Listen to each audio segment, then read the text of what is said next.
Welcome to the presentation of the VR simulation for the 6100 project. My name's Jamie. I designed this to exhibit the techniques. It's not exactly too traditionally, what would you call, polished in terms of visual aspect, but I've tried to make it as dark as possible, so detail doesn't really stick out too much. The play happens in this single room, and all the fears and scares are done in this room.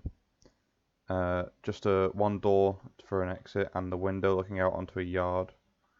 So the 4 events trigger each minute as discussed in the presentation and in the document.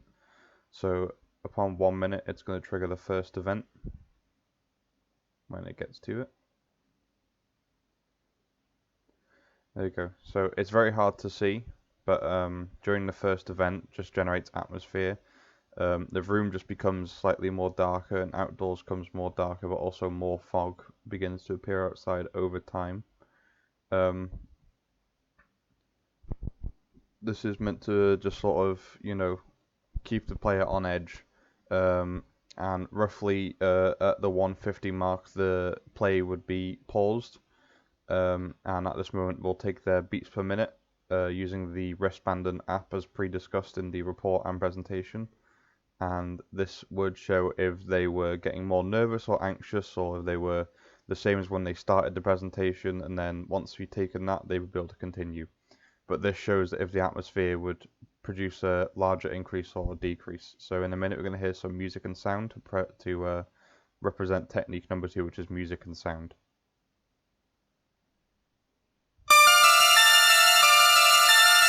So while this is playing, again, it might have an effect on some, it might have an effect on others, but it's meant to show that how music can cause emotion stirs in someone, especially in horror experience. So being in this room while hearing this music might cause someone to have a very sharp rise in reaching edge if it gets them even more on edge. The music is taken from the 2018 score of the Halloween movie. After a couple of seconds delay here, you hear knocking sounds.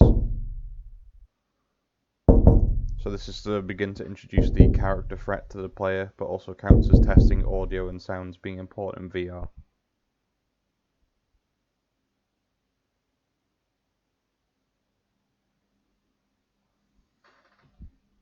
So at 3 minutes the character presence will be announced, so the player will be in the room. They'll once again hear the knocking sounds, and that the character now moves to the window. As I said, in terms of polish, it's not too presentation-wise completed, or it doesn't look polished visually, but this visual alone is probably enough to stir fear in someone, because again, they don't really know what's going on, or they don't know what it is that's looking at them. It may just cause a stir. At this point, their BPM has been taken before the test, after the first technique, second technique, and at the 50-second mark here we take their third one before the final technique, which is the jump scare. And this should give us a good test bed of data to look at what techniques are the most effective, but at the 4-minute mark we'll see the jump scare come into play with the pitch down vocal scream that I edited.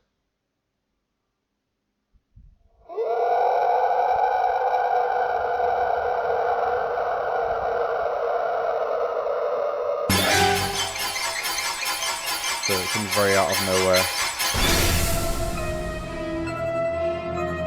This music is taken from the Friday the 13th video game released in 2016 or 17. So again, visually not very polished, but still enough to cause a scare in someone. Very foreboding and overwhelming.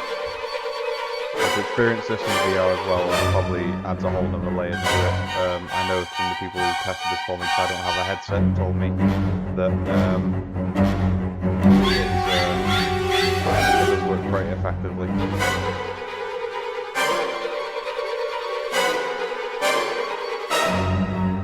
So 5 minutes, it ends.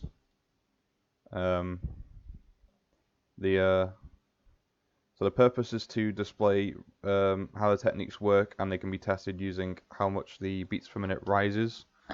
And